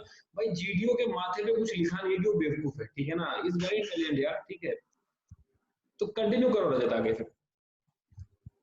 तो सर अपने पॉइंट्स मैंने माइंड पे रखे थे, मेरे को क्या बोलना है. मैं मौके का इंतजार कर रहा था और बीच बीच में अपने पॉइंट्स क्लियरली बोल रहा था. और मैंने ये इंश्योर किया कि अगर जब मैं बोल रहा हूँ तो मेरे को 5-6 लोग सुन रहे हैं एटलीस्ट, और कोई बोल नहीं रहा. अगर कोई मेरे को सुन नहीं रहा होता तो मैं चुप हो जाता था. लेकिन जिस मोमेंट में मेरे को फिर बोलने का मौका मिलता था और जब सब सुन रहे होते थे, तब मैं अपना पूरा पॉइंट रख देता था. क्योंकि कभी कभी ऐसा होता है आप बहुत अच्छा पॉइंट बोल रहे हो, लेकिन वो दब जाता है आपका पॉइंट, और आपका पॉइंट कोई और चुरा के बोल लेता है. तो ऐसा ना हो, आप जब बोल रहे हो तो आप पूरा पॉइंट बोलो और सबको ऑडिबल हो और सेंटर में आप अटेंशन में आओ. तो ये चीज मैंने ध्यान रखी, तो मेरा GD1 सही हुआ था वुमेन एम्पावरमेंट का. सेकंड जो GD थी वो सर के चॉइस की थी, GTO सर के चॉइस की थी. तो वो था एक, याद नहीं आ रहा है एक्चुअली, मिशन शक्ति. हाँ, मिशन शक्ति था GD2. अच्छा अच्छा. तो मिशन शक्ति में इतना आइडिया था नहीं मेरे पे, तो मैं कोशिश कर रहा था कि ज्यादा से ज्यादा पॉइंट्स बना के दूसरों के पॉइंट्स को थोड़ा सा मैनिपुलेट करके मैं अपने पॉइंट बना दूं. तो इतना हाँ. थोड़ा बहुत आइडिया था कि कुछ इसरो ने मिशन लॉन्च किया हुआ है जिसमें सैटेलाइट है जो आसपास के डेब्रीज को आने से रोकती है. ऐसा कुछ इतना आइडिया नहीं था, लेकिन वो था कि मैंने अपनी पार्टिसिपेशन दिखाई. मेरे को इतना इन्फॉर्मेशन नहीं था, लेकिन फिर भी दूसरों के पॉइंट सुन सुन के, अगर आपके अंदर थोड़ा सा कॉमन सेंस है, थोड़ा सा दिमाग आप चला रहे हो वहाँ पे, तो आप पॉइंट्स आपको हिंट्स मिलते हैं, लोग दूसरा बोल रहे हैं, तो उसको मैनिपुलेट करके आप एक दो पॉइंट्स बीच में बोल सकते हो। बस चुप नहीं रहना, आपको अपनी पार्टिसिपेशन भी दिखानी होती है जीडी में कि आप भी बोल रहे हो। देखो रजत से आप लोग सीख रहे हो, अगर भाई तुम्हें कुछ नहीं आता है लेकिन फिर भी तुम लोग बोलो, बोलने का मतलब ये नहीं तुम किसी को तुम धमका रहे हो, किसी को रोक रहे हो। तो ये शक्ति है, शक्ति का मुझे आइडिया कि एंटी सेटेलाइट दर्पण था ये, चलो इसको नहीं बताइए, मैं आपको क्लियर कर देता हूँ, थोड़ा उसको कम पता था उस टाइम पे, कोई बात नहीं, तो फिर भी रिकमेंड हुआ ना। मतलब आपका परफॉर्मेंस ये नहीं कि अगर आपने कुछ काम गलत किया तो सब कुछ गलत हो गया, ऐसा नहीं होता है। थोड़ा थोड़ा अच्छा करने से बहुत कुछ अच्छा हो जाता है, और थोड़ा थोड़ा खराब करने से बहुत कुछ खराब भी हो जाता है। ठीक है, तो एक बात रजत, ये बात तो क्लियर है कि सिंगल टास्क में खराब परफॉर्मेंस आपकी सिलेक्शन को नहीं रोक सकती है। कंटिन्यूटी अगर आप पुअर रहेंगे ना तो फिर आप पुअर कहलाएंगे। अगर थोड़ा बहुत देखो यार, वी आर नॉट रोबोट्स ना, वी आर ह्यूमन बीइंग। ठीक है, अब मुझे बहुत सारे बच्चे बोलते हैं सर मैं तुमको रियलिटी बता रहा हूँ, मुझे बहुत सारे मैसेज आते हैं कि सर मैं तो फेल हुआ हूँ। मेरे कौन से भाई, मैं कौन सा टॉपर रहा हूँ अपने टाइम में? आई स्कोर्ड 56.6% मार्क्स यार, 56%। लेकिन 56% के लिए 56 इंच का सीना चाहिए भाई, ठीक है ना? तो मार्क्स हर जगह मैटर नहीं करते, उसके बाद आपने क्या रिजल्ट दिखाया वो बहुत। जैसे मैंने लगभग 7 अलग अलग गवर्नमेंट जॉब में काम किया है, और अभी मैंने एमए साइकोलॉजी कंप्लीट किया, तो बहुत कुछ सीखने को मिलता है। डेली बेसिस पे किताबों से घिरा रहता हूँ, सीखना बहुत जरूरी है लाइफ में आगे बढ़ने के लिए, और अपना अपना एक हॉबी होता है सब लोगों का। तो सब लोगों से मेरा रिक्वेस्ट ये है कि भाई अगर एक टास्क में आप लोग अच्छा नहीं कर पा रहे हो तो डीमोरलाइज होने की रिक्वायरमेंट नहीं है, अपने आप को अगेन मोटिवेट करो, बूस्टअप करो, make sure that one day तुम्हारा सब कुछ काम क्लियर हो जाएगा जो तुम चाहते हो। ऑनलाइन तो चलो, ये तो ग्रुप डिस्कशन का हो गया भाई, आप लोग देख रहे हैं कि फालतू नहीं बोलना है बिना काम में। दूसरी बात, किसी को रोकना नहीं है भाई, ये एक group discussion like exchange of views. तीसरी बात, पोलाइटली बिहेव करो, एक ऐसा मौका जरूर आएगा जब सब लोग चुप होंगे, तुम बोलो, उस मौके का फायदा उठाओ। Alright, now move on GP, group planning exercise, और उसको मिलिट्री प्लानिंग भी बोलते हैं, बताओ उसके बारे में। सर जैसे कि GD2 इतना कुछ खास नहीं हुआ था, तो मैंने सोच के मतलब मैंने सोच लिया था कि जीपी में काफ़ी ज़्यादा अच्छा परफॉर्म करना है मेरे को। तो स्टार्टिंग से ही मैंने एक एक छोटी छोटी चीज़ें ध्यान दी, जैसे कि हमारे जीपी में हमको सिचुएशंस दिए गए थे कि सीवियर हेड इंजरी आ गया है, तो वो सबसे फर्स्ट प्रायोरिटी बनेगी, क्योंकि वर्ड यूज़ हो गया है आपका, हेवी वर्ड यूज़ हो गया है।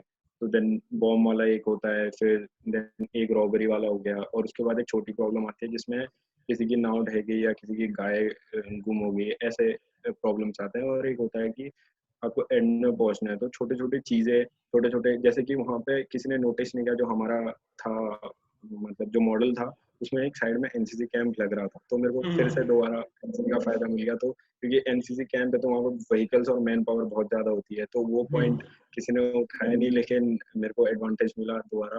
तो फिर वहां से मेरी काफी अच्छी प्लानिंग थी, काफी लोगों ने सुना, उसमें मैंने मतलब काफी ज्यादा एक्टिवली पार्टिसिपेट किया, और मेरे ग्रुप ने मेरे को ग्रुप सॉल्यूशन के लिए नॉमिनेट किया, और काफी अच्छे से सॉल्यूशन दिया, तो उससे एक बूस्ट मिल गया, एक कॉन्फिडेंस मिल गया आगे के टास्क करने के लिए। मतलब यूज प्रैक्टिकल थॉट्स, राइट ना? जैसे मैं बताना चाह रहा हूँ, बहुत सारे लोग जीपी में कच्चा रास्ता होता है उसको तुम फॉलो कर सकते हो, ठीक है, यूज ट्रैक्टर, ठीक है, आप खुद एनालाइज। जैसे मैंने कभी भी मेरे बैच में ना तो मैंने कभी कोई टीएटी लिखवाई, बच्चों ने लिखा, उसको रिफॉर्म किया हम लोगों ने बार बार उसको। जीपी के बारे में मैं कहना चाहता हूँ, किताबों के रटे हुए आइडिया मत लिखना वहां पे, ठीक है, अपने आप तुम देखो कि क्या मेरे लिए जरूरी। सबसे पहले तो वो जरूरी है जो मरने वाला है, सपोज बैडली इंजर्ड है, वो मर सकता है, रॉबरी अब तक हुई नहीं, रॉबरी होएगी, उसको तुम रोक सकते हो, ठीक है ना? भैंस गुम हो गया, इंसान जरूरी, people first, mission always, air force का रूल आपको पता है, ठीक है ना भाई? तो वो चीज आप बिल्कुल। थोड़ा ध्यान में रखना है सबको, ठीक है भाई? चलो उसके बाद हम लोग आगे चलते हैं और चीजों को समझते हैं नेक्स्ट में। अब उसके बाद आती है यार, बाहर में आउटडोर टास्क होते हैं, डंडा फट्टा बल्ली, है ना, पीजीटी, सब लोग चिल्लाते हैं, ठीक है, टाइम बाउंड होता है, कोई किसी की मानता नहीं है, सबको अपने अपने जुगाड़ लगाने होते हैं। और रजत अगर देखा है तो है ही जुगाड़ी यार, ठीक है, एक एक ऐसा प्रोग्राम बनाना है कि जिससे वो टास्क पूरा हो जाए, ऑब्स्टेकल हमारा क्लियर हो जाए। तो बताओ, जी पीजीटी, एचजीटी, एफजीटी, तीनों टास्क एक जैसे ही हैं, बताओ जरा। सर सच बताओ तो मैंने स्ट्रक्चर्स जो देखे थे जीटो ग्राउंड पहली बार अपने एफएसबी में ही देखे थे। जितना कुछ देखा था वो क्लास में, आपकी क्लास में इमेजेस देखी थी, कैसे हेल्पिंग मटेरियल कहाँ फंसेगा, कहाँ से क्या बनेगा, कैसे मतलब आप आगे काम चलेगा। तो बस वही देखा हुआ था, इमेजेस देखे हुए थे खाली, और वहीं जाके मैंने स्ट्रक्चर्स देखे थे। तो पहले एक दो स्ट्रक्चर्स में मेरे को थोड़ा सा टाइम लगा समझने के लिए कि फिर मैंने कनेक्ट करी चीजें कि हाँ जो सर बता रहे थे वहाँ पे, तो ये चीजें प्रैक्टिकली यहाँ हो रही है, वर्केबल हो रहा है यहाँ पे। तो फिर जैसे ही तीसरा, जैसे 4 स्टेजेस होते हैं तो फर्स्ट सेकंड तो इजी होता है, उसमें तो काफी इजीली आ गए थे। थर्ड थर्ड से मेरे दिमाग में आइडियाज अपने आप जनरेट होते गए।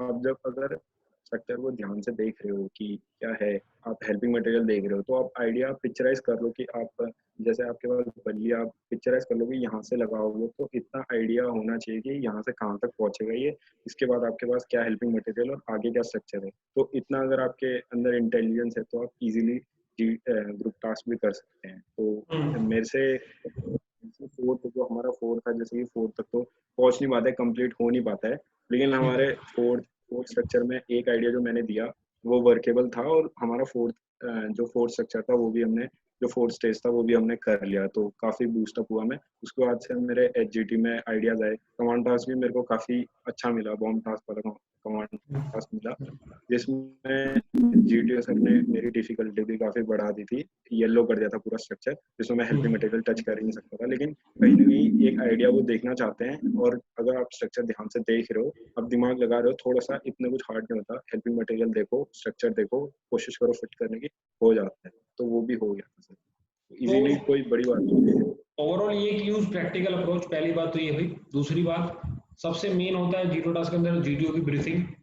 Listen it very carefully, don't try to be so superior कि हाँ मैं तो किताब से पढ़ गया हूँ, तुम्हारे जैसे बहुत आते हैं और बहुत जाते हैं वहां पे, पहले बता रहा हूँ। सो दे आर नॉट फूल, पहली बात। ये बहुत लोगों को होता है कि यार ये मुझे पकड़ नहीं पाएगा, आई एम सो स्मार्ट, है ना।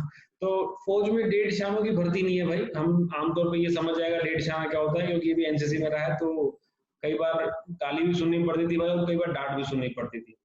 तो बिल्कुल ये सर। नेचुरल यार, ठीक है। देखो, एक कोई भी मान लो, कोई एक लाइक पजल है, सांप सीढ़ी तुम देखते हो ना, कि होता क्या रजत, कि अगर आपने रूल ब्रेक किया तो वापस आओगे। वो होता है 99 वाला स्नेक, 99 वाले स्नेक ने अगर तुम्हें काट दिया तो तुम सीधा 7 पे आया करते। तो रूल्स को नहीं वॉयलेट करना है बॉस, एक अटेंटिविटी बहुत रहना चाहिए, ठीक है। एक बहुत सारे लोग बोलते हैं जीटीओ के बारे में कि आइडिया नहीं देना होता है, ये होना, चिल्लाते रहो, लगातार बोलते रहो, बूस्टअप करते रहो। भाई तो बूस्टअप करना है, लेकिन ये नहीं कि तुम सारा टास्क में बूस्टअप करते रहे, ठीक है। आपको काम करना बहुत जरूरी है।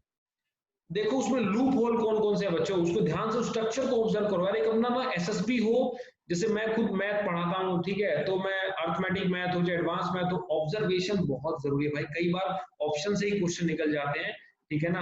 और कई बार तो क्या होता है, पूरा पेज भरते रहो तुम, सॉल्यूशन निकलता नहीं है।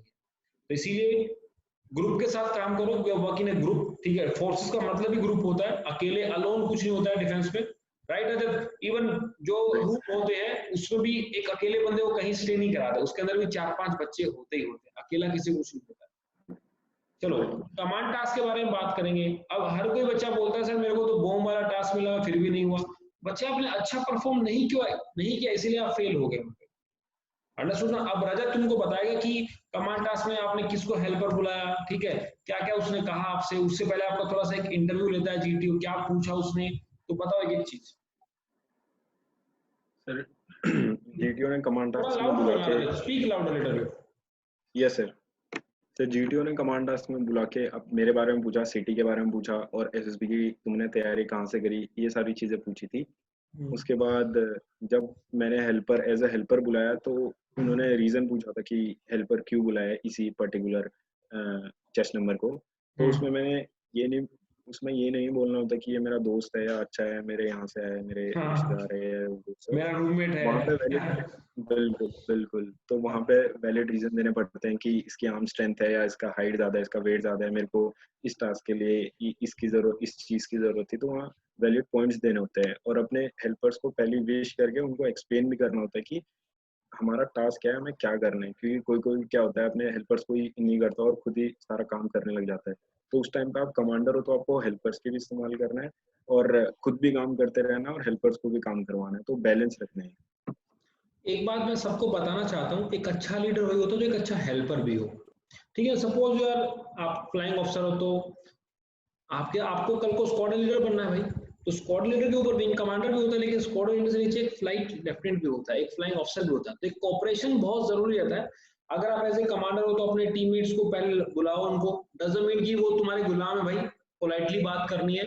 वहां पे ये रोब नहीं दिखाओ, yes I am the commander of the task, ये तुम जो कहानियां सुनते हो इलाहाबाद, ये सब ये सब प्योरली बकवास है, ऐसा कहीं होता नहीं है कि ठीक है ना। बहुत सारे लोग मुझे भी सुनाते थे, मैं भी सुनता था अपने टाइम में, लेकिन वो मैंने आज तक कभी सच होते हुए नहीं देखा है, क्योंकि वो सच्चाई होती नहीं है। उनको बुलाओ, पहले ब्रीफ करो उनको कि टास्क है क्या। वेलकम, ठीक है, एक नॉर्मल हैंडशेक करो अगर तुम्हारा मन करता है तो, गले नहीं मिलना होता है, टास्क पूरा करना होता है। ये बच्चे मेरे पास बहुत डाउट भेजते हैं। उसके बाद तुमको क्या करना है कि फ्रेंड्स, ये हो डंडा फट्टा एंड बल्ली, this is the start line, this is the finish line, we have to accomplish the task before the time, so now move on. तो आप अपने टीममेट को जो बोलेंगे वही वो करेंगे, ध्यान रखना। अगर आप कल को किसी के कमांड टास्क में हेल्पर बन के जा रहे हो तो अपना दिमाग मत लगाओ, उससे पूछो, वो जो बोल रहा है कि वो कमांडर है, वो आपका सीनियर है। और आई थिंक रजत तुमको पता होगा कि हम सीनियर के ऑर्डर्स को डिसोबे नहीं कर सकते हैं। बिल्कुल सर, सीनियर अगर जब तक सीनियर सामने खड़ा है तो अपना दिमाग नहीं चलाना होता है। हाँ चलो, तो ये कमांड टास्क की कहानी थी। आई इन्होंने अच्छा कर लिया, डिफिकल्टी लेवल बढ़ाया, ठीक है। अब कई लोग बोलते हैं कि रजत की सर मेरा डिफिकल्टी लेवल भी था, बॉम्ब वाला टास्क भी था, तो ऐसा कुछ नहीं है कि बॉम्ब वाला टास्क को ही रिकमेंड करते हैं, ऐसा नहीं है, और टास्क बहुत सारे होते हैं भाई, ये भी मिथ होता है, ठीक है। लेकिन आपको परफॉर्मेंस के ऊपर बहुत फोकस रहना। आप वहां पर, आई थिंक पिकनिक मनाने हम लोग नहीं जाते रजत, है ना, बहुत सारे लोग तो सोचते हैं कि ब्रेड है, कस्टर्ड मिल रहा है, चलो अच्छी बात है, 5 दिन कटेंगे, लेकिन नहीं है, हम लोग वहां पर रिकमेंड होने जा रहे हैं, पहली चीज तो ये। चलो रजत, अब आगे बढ़ते हैं यार, ठीक है। अब थोड़ा जल्दी से हम इस सेशन को बाइंड अप करते हैं। जैसे हम लोग डिस्कस करते हैं इंडिविजुअल ऑब्स्टेकल के ऊपर, स्ट्रेंथ बहुत काउंट रहती है। कितने तुमने कितने अटेम्प्ट किया आई हो? सर 9 हो गए थे सर, कर लेता 10, मेरे पे 15 सेकंड्स बचे थे बैलेंस में, बट हम्म वो सर्दियों का टाइम था तो जो टायर वाला टास्क था उसमें काफी ओस जमी हुई थी, तो हम्म उस उस ओस की वजह से मेरे हाथ बार बार फिसल जा रहे थे, वरना हम्म। हो जाते 10 भी सर, तो 9 कर पाए थे। एक मेरी तरफ से तुमको एक पीस ऑफ एडवाइस है, अगर आप फॉलो करना चाहें तो। एक तो जिस टास्क को तुम स्टार्ट कर दो ना, उसको तुम फिनिश करो। देखो टाइम खत्म हो गया तो बात अलग है, अगर उस टास्क को तुम खत्म करो। दूसरी चीज ये है कि फिजिकल अपना कोर स्ट्रेंथ, अपनी आर्म स्ट्रेंथ बढ़ाओ भाई, ठीक है। फौज में जा रहे हो तो we are looking for a physically fit guy. और उसमें रजत बहुत सारे लोग इंजर्ड हो जाते हैं, इंजर्ड होना बेइज्जती कराने जैसा होता है भाई। अगर तुम इन टास्क के अंदर भी इंजर्ड हो जाओगे तो तुम कैसे अपने ट्रेनिंग पार्ट को पूरा करोगे? फिर तुम कहोगे नहीं सर, वहां एक बार भेज दो बस, हम लोग पूरा अपने आप कर लेंगे। अरे चमत्कार थोड़ी होता है कोई यार, वो बुलाती है मगर जाने का नहीं, वो बुलाएगी पक्का, हाँ ठीक है ना। तो मेहनत करके जाओगे तो कुछ हो जाएगा। चलो आगे चलते हैं यार, आईओ कंप्लीट हो गया, स्नेक रेस की बात करते हैं, फटाफट बताओ जरा अपना एक्सपीरियंस। स्नेक रेस तो सर काफी अच्छा था, बूस्ट अप जोश मिला सर स्नेक रेस करके, क्योंकि ग्रुप में, क्योंकि मैं अपने कॉलेज टाइम पे वॉलीबॉल का भी टीम कैप्टन था, तो एज अ टीम हम्म मैं लीड कर रहा था। मैंने प्लान करे थे कि जो ज्यादा एक्टिव बच्चे हैं, कुछ एक्टिव बच्चे सबसे आगे लीड करेंगे, कुछ एक्टिव बच्चे पीछे रहेंगे, और बीच में हम लोग जो ढीले बच्चे हैं उनको बीच में अपना आगे आगे सेट करते रहेंगे, तो ये स्ट्रेटेजी थी। तो सर मैं सबसे पीछे था और मैंने पुश करा करा, मतलब काफी वॉर क्राई भी बोल रहे थे, काफी जोश था, तो सर हम्म। मजा आया। हम जीते नहीं लेकिन काफी मजा आया सर जीआर करने में। तो भाई एक तो जीआर में हर कोई जीतता है, ठीक है। टास्क के बाद वो वीडियो बता, you are perform, you are like a champion, you behave, you know perform so well. Side वाला ग्रुप बहुत खराब था, तुम बहुत अच्छे थे, है ना, ऐसी बातें होती हैं। दूसरी बात, कभी भी आप लोग जीतने के लिए काम मत करो। जैसे रजत ने बोला वो पीछे गया था, उसने उन लोगों को पुश किया जो थोड़े से वीक थे। तो टीम में ये नहीं है कि आप रस्सा लेके सबसे पहले आगे भाग लो और मैं तो भाई टॉपर बनने वाला हूं, उसका नंबर नहीं मिलता बॉस। एक टीम का मतलब क्या होता है, टास्क पूरा करना नहीं होता। जो भी आपका, रजत एनसीसी के टाइम में हमको सिखाया जाता है कि आपका कोई भी साथी पीछे नहीं छूटना चाहिए, वो आना चाहिए, वो चाहे कैसे भी आए, आप उसको पीठ पे लेके आओ, आप उसको पैदल चलवा के लेके आओ, एट एनी हाउ, मतलब क्या है, उसको आना चाहिए। तो हमेशा जीओआर में ध्यान रखो भाई, दूसरों को पुश करो। ये नहीं कि तुम वहां पर रस्सा लेके टॉपर बनने की रेस में शामिल हो जाओ। चलो, बिल्कुल। ये अपना जीटीओ एक्सपीरियंस था भाई, ठीक है। सब लोग, जितने लोग भी देख रहे हैं, पहली बात तो वीडियो को शेयर जरूर करना, अपना कमेंट बॉक्स में कमेंट करके जरूर पूछना, मैं सब लोगों के आंसर दूंगा। डिस्क्रिप्शन बॉक्स में मेरे चैनल की लिंक है, टेलीग्राम चैनल मिलेगा, 5000 प्लस एस्पिरेंट है, मेरे बैचेस मिलेंगे, मेरा कोड मिलेगा, आपको बहुत अच्छे से मैं डील करूंगा। ऑनलाइन प्लेटफॉर्म है अनअकैडमी। तुम्हारा एक्सपीरियंस कैसा रहा इसके ऊपर? सर काफी हेल्पफुल था, मतलब जैसा कि सर आप बोलते थे फुल पैसा वसूल, तो एक्चुअली हम्म हुआ वो सर। काफी काफी हेल्प मिली, क्योंकि अगर मैं कोर्सेज जाता, बाहर कोचिंग जाता, तो मेरे को कंपैरेटिवली काफी महंगा पड़ता, उसके बाद चार्जेस जो आप बाहर हम्म रुक रहे हो पीने का। हम्म तो सर यहाँ पे आप घर बैठे बैठे वही टास्क, वही चीजें आप घर बैठे बैठे कर सकते हो, और ये भी नहीं है कि कोई ऐसे वैसे हैं, काफी अच्छे एक्सपर्ट्स है, काफी एक्सपीरियंस लेके अच्छा रैपिड रजत, फायर एक में। बात बताओ मुझे, मैं तुमको थोड़ा इंटरप्ट करना चाहूंगा। बहुत सारे लोग बोलते हैं कोचिंग बहुत जरूरी है। कोचिंग जरूरी है, गाइडेंस जरूरी है? सर ऑफ कोर्स गाइडेंस जरूरी है, क्योंकि कोचिंग तो एक कोच्ड वर्ड आ गया कि आप खुद नहीं हो, आप किसी कोई और हो, आप उस टाइम पे कोच्ड हो, मतलब आप, तो हम्म। आप गाइडेंस ले रहे हो तो आप खुद हो, मतलब ओरिजिनल हो एज अ पर्सन। हम्म। तो सर गाइडेंस मैं कहूँगा तो ये सर। आपके सामने वही एग्जांपल है, बिना कोचिंग के ही गाइडेंस। मेरे प्रोग्राम का नाम गाइडेंस है, कोचिंग कभी नहीं होता है, ठीक है। कोचिंग का मतलब है कि आपने खाया और वॉमिट कर दिया हो। आप अपने आप की पर्सनैलिटी को रिफ्लेक्ट करना है। It's a test of your personality, not your coach personality, ठीक है। चलो आगे चलते हैं, बात करते हैं सबसे इंटरेस्टिंग पार्ट अपना, उसका नाम है इंटरव्यू भाई, ठीक है। तो हाउ इज एक्सपीरियंस, किसने तुम्हारा इंटरव्यू कंडक्ट किया वहां पे? सर डेप्यूटी प्रेसिडेंट ने किया था सर, और ओके। काफ़ी अच्छा एक्सपीरियंस था सर। और सर हम्म। एक बात बोलनी थी, मैंने आपको, मैं कॉल करके ही बताना चाहता था। जब मैंने हम्म। आपकी क्लासेस देखी थी और मैंने बताया था आपको कि मेरे पास एनसीसी है, मैंने ये कैंप्स किए हैं, जैसे कि पैरा कैंप बताया था मैंने आपको, हम्म। तो आपने उस टाइम पे मेंशन किया था मेरे को कि तेरा इंटरव्यू कम से कम 15 मिनट तो इसी चीज़ पे चलेगा। और सर वहाँ हम्म। पे टाइमर लगा था, मैंने टाइम देखा, शुरू के 15 मिनट मेरे उसी चीज़ पे मेरा इंटरव्यू हुआ था। तो हम्म। सर वो बात तो मतलब हैरान करने वाली थी कि आपने जो बोला वो सच हो गया। कंटिन्यू करो आगे, फिर कैसा रहा है पूरा, क्या क्या क्वेश्चन तो पूछे, कैसे तुमने रैपिड फायर को हैंडल किया, बताओ जरा। सर इंटरव्यू की भी अच्छी खासी प्रैक्टिस थी मेरी। तो हम्म। स्टार्टिंग में तो क्योंकि थोड़े बहुत अचीवमेंट्स किए हुए थे मैंने, तो उनके ऊपर चर्चा हुई। उसके बाद रैपिड फायर राउंड हुआ, तो रैपिड फायर राउंड में एक दो क्वेश्चन मिस हो गए, लेकिन उससे क्या होता है, मेरे कुछ ग्रुप के लड़के थे जो rapid fire round question miss हो जाने की वजह से उनका आगे का पूरा इंटरव्यू उसी सोच में रह गई कि मेरा क्वेश्चन मिस हो गया, उसी सोच में उनका पूरा आगे का इंटरव्यू खराब चला गया। तो ये नहीं हम्म। सोचना है कि अगर एक दो क्वेश्चन मिस हो गए, ब्लैंक हो गए, वो आपको इंटरव्यूअर आपको देख रहे हैं और आप उनको देख रहे हो, तो मतलब पैनिक नहीं करना है। काम नेक्स्ट क्वेश्चन उसी जोश के साथ स्टार्ट करना है। जैसे कि मेरे 2-3 क्वेश्चन मिस हो गए थे, क्योंकि रैपिड फायर में जनरली हो जाते हैं 2-3 क्वेश्चन मिस, हम्म। जब वो एक साथ 10-12 क्वेश्चन पूछते हैं। तो हम्म। उसके बाद फैमिली फ्रेंड्स काफ़ी स्मूथ चला सर। उसके बाद हॉबीज़ इंटरेस्ट पूछे, हॉबीज़ इंटरेस्ट के बाद 2-3 एग्जांपल पूछे कि कहाँ आपको ऐसा क्यों लगता है कि आप रिस्पॉन्सिबल हो, आपको ऐसा क्यों लगता है कि, जैसे मैंने हॉबीज़ में ट्रैवलिंग एडवेंचर लिखा हुआ था, तो एडवेंचर में मेरे से चीज़ें पूछी। उसके बाद मेरे गेम्स के बारे में थोड़ा बहुत पूछा, वॉलीबॉल वगैरह। सोशल जैसे को करिकुलर में मैंने सोशल रैलीज करी हुई थी, उनके बारे में पूछा। ब्लड डोनेट करता हूँ मैं, तो उसके बारे में थोड़ा बहुत पूछा। तो अब जो आपका पीआईक्यू है, 80 टू 90% आपके पीआईक्यू के अराउंड ही रिवॉल्व करता है आपका इंटरव्यू। बाकी थोड़ा जनरल नॉलेज और वो सब चीज़ आपका 10% है कि थोड़ा बाहर चले जाए, वरना मोस्टली आपका पीआईक्यू के अराउंड है आपका हम्म। तो चलता है। तो आई थिंक हर एक कैंडिडेट को, अगर आपको अपना पेज हो अच्छे से आपको फिल करना है। दूसरी चीज, कोई भी ऐसा एलियन टाइप क्वेश्चन नहीं होता है, फैमिली फ्रेंड से क्वेश्चन होते हैं, उन सबके आंसर आप पहले से तैयार कर सकते हैं, ठीक है। उन सबको कैसे आपको आंसर करना है, उसमें सबसे क्या वापस क्वेश्चन होते हैं। देखो इंटरव्यू का काम होता है वो आपको, लगभग तुम्हारा इंटरव्यू कितना टाइम चला, 45 minute, 50 minute, 1 hour, more than 1 hour, कितना चला? सर सर 50 टू 1 आवर के अप्रोक्स चला सर। तो 50 50 टू से 1 आवर। 50 मिनट से 1 घंटे में वो इजिली असेस कर लेता है, और वो आपको जो आपने कहा उसको रीचेक जरूर करता है, मैं तुमको पहले बता रहा हूँ। तो इसलिए भैया, बिल्कुल अगर सर। तुम सयाने बन रहे हो तो थोड़ा सोच समझ के बनना। गलतियां हर एक में होती हैं, कोई दूध का धुला हुआ नहीं होता यार, मैं तुमको बता रहा हूँ। जो आपका कोई मान लो डिप्टी प्रेसिडेंट है रजत का, तो उसके भी तो बच्चे होंगे यार, उसको भी पता है ना कि बच्चे कहाँ गलती कर सकते हैं। लेकिन एक बच्चे ने गलती करने के बाद अपने आप को खुद को कैसे सेटअप किया है, वो बहुत जरूरी है। गलतियां हर एक से होती है, नंबर सब कब क्या सबके कम आते हैं भाई। तो ऐसी बातों में बोल दो कि सर सीधी सी बात है, मैं अच्छे से नहीं पढ़ पाया, अब उसमें तुम बोलोगे मैं बीमार था, मैं एक्सक्यूज था, तो अकाउंटेबिलिटी तुम्हारे अंदर अगर कहीं नहीं होगी। गलती किया तो मानो गलती हो गया, इंसान है ना, कोई भगवान थोड़ी है हम लोग। बताओ जरा थोड़ा सा एक्सपीरियंस। बिल्कुल सर, हो जाती है सर गलतियाँ। जैसे कि एक एग्जांपल देना चाहूँगा, मेरे से सोशल रैलीज के बारे में पूछा था। हम्म। तो सोशल रैलीज में मैंने एनसीसी के टाइम पे ज़्यादा रैलीज करी थी, लेकिन उन्होंने मेरे से 12th की सोशल रैलीज पूछ ली, जिसमें हम्म। मैंने पार्टिसिपेट किया था एज अ बहुत मतलब एज अ पार्टिसिपेंट था, मैं लीड नहीं कर रहा था। तो मैंने थोड़ा सा बड़ा चढ़ा के बोल दिया था उन्हें हम्म। कि मैंने लीड करा था, मैंने पोस्टर्स बनवाए थे और मैंने ग्रुप को संभाला, ये सब।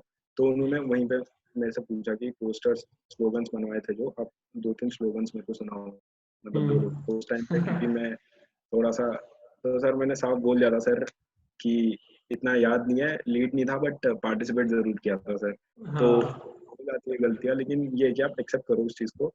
और आगे अपना फुल जोश के साथ आगे अपना इंटरव्यू चलाओ। तो यही कहूंगा तो मैं, मतलब बाकी ज्यादा झूठ भी प्लानिंग भाई सब लोगों को सोच समझ के बोलना है। देखो पहली बात तो क्या होता है ना कि एक तो बिल्कुल आपको सती सावित्री नहीं बनना होता है कि बिल्कुल जो तुम्हारी वीकनेस उसको तुम गाए जा रहे हो। बाबर ने एक बात बोली थी कि हिंदुस्तानी लोग लड़ना कम जानते हैं, मरना ज्यादा जानते हैं। ठीक है, तो मैं वही कह रहा हूँ, ओवरवेलमिंग रिस्पॉन्स नहीं आना चाहिए आप लोगों का। थोड़ा सा फोकस होके, कंसंट्रेट होके, मुझे क्या बोलना है, मैं क्या आंसर करूंगा। Better to start early. ठीक है, जब आपको पता है कि वहां से क्वेश्चन होंगे तो उसका पहले से तुम तैयारी करना शुरू कर दो। तो ये पूरा आपका एक्सपीरियंस था। कॉन्फिडेंस बताओ यार, दिल धक धक कर रहा होगा, कॉन्फिडेंस का बताओ जरा एक बार। सर कॉन्फ्रेंस तो वही सब बैठे हुए थे, तो कॉन्फ्रेंस में जब नंबर आया तो थोड़ा डिस्कशन चला अंदर। उसके हम्म। बाद ग्रीन लाइट जली, तो ग्रीन हम्म। लाइट जलते ही आपको एंटर करना होता है। तो आप बैठते हो, इतने सारे ऑफिसर्स हैं आपके सामने। हम्म। तो वहाँ पे दो क्वेश्चंस पूछे थे बस मेरे से, आपने क्या क्या मतलब क्या नया सीखा, क्या सीखने को मिला आपको यहाँ पे, और any two improvements you want to see in our AFSP, ये उन्होंने पूछा था। तो हम्म। इनका मैंने काफ़ी नॉर्मल जवाब दिया कि काफ़ी अच्छे लड़के आए हैं यहाँ पे सारे ऑल ओवर इंडिया से, तो काफ़ी सबके अंदर अपनी अपनी कैपेबिलिटीज है, स्ट्रेंथ है, तो कुछ ना कुछ सीख के जा रहा हूँ। एक्सपीरियंस है, अच्छा मिला मेरे को। और एनी टू इम्प्रूवमेंट्स में जब आप से ऐसे सवाल पूछते हैं कि एनी सजेशंस या एनी इम्प्रूवमेंट्स, तो आपको सजेशंस नहीं गिनाने हैं। आप वहाँ पे छुट्टियाँ मनाने नहीं आए हो कि आप फीडबैक दे रहे हो। आपको फ्री में रख रहे हैं, वो खिला रहे हैं पिला रहे हैं, आपका ऐसे लेते हैं, तो आपको तारीफ करनी होती है उनकी कि खाना अच्छा था, या आपको हॉस्पिटैलिटी अच्छी लगी, फैसिलिटीज अच्छी लगी, तो उनको थोड़ा तारीफ करना होता है उनकी। तो वही मैंने कहा कि ओवरऑल बहुत अच्छा एक्सपीरियंस था। तो बस कॉन्फ्रेंस खत्म हो गया था, उसके बाद तो रिजल्ट आ गए थे कुछ देर। मैं बताना चाह रहा हूँ कॉन्फ्रेंस के बारे में। एक तो पहली बात तो बहुत वही जोश होना चाहिए जो डे वन के अंदर था कॉन्फ्रेंस के अंदर। रिजल्ट कुछ भी हो डजंट मैटर, लेकिन जोश वही रहना चाहिए। दूसरी बात, कॉन्फ्रेंस के अंदर बहुत सारे लोग बॉर्डर लाइन केस होते हैं, जैसे रजत के बारे में डिस्कशन हुआ, तो कहीं ना कहीं तो बीच में लटका था, तो चलो बाकी सब मिलकर पास कर दिया इसको। आप लोग एक बात का ध्यान रखना है कि आपको अच्छे से उनकी बातों को सुनना है, listen to them very very carefully और आंसर अकॉर्डिंगली। ये नहीं कि तुमने पहले कुछ बताया तुम और कुछ बता रहे हो वहां पे, ऐसा नहीं होना। जो भी तुम्हारे 5 दिन गए उस सबको याद रखो, मेमोराइज करो, ठीक है, अच्छे से परफॉर्म करो और सामने जाके उसको आंसर दो। दूसरी बात, वहां पर सजेशन तुमसे पूछते हैं, you want to suggest me something like कैसे इंप्रूव करो, तो वहां पर ये लिखना है कि रोटियां बहुत खराब थी, क्योंकि वो आपके बाप का घर नहीं है। वो आलू वो लोग आपको 5 दिन में फ्री में खिला रहे हैं, पिला रहे हैं, आपको सेफ इन्वायरमेंट में रख रहे हैं। ठीक है, इस बात को तुम भूल मत जाना। ऐसा कोई, मैंने आज तक मैंने हर एक यूपीएससी का इंटरव्यू दिया है, तो मुझे आज तक ऐसा कोई नहीं मिला भाई जिसने मुझे इस तरीके से रखा हो 5 दिन तक, इतना सेफ इन्वायरमेंट में, इतना मोटिवेटेड फील कराया हो, मुझे ऐसा कुछ नहीं मिला। तो वहां पर बच्चों वाली हरकतें अवॉइड करना।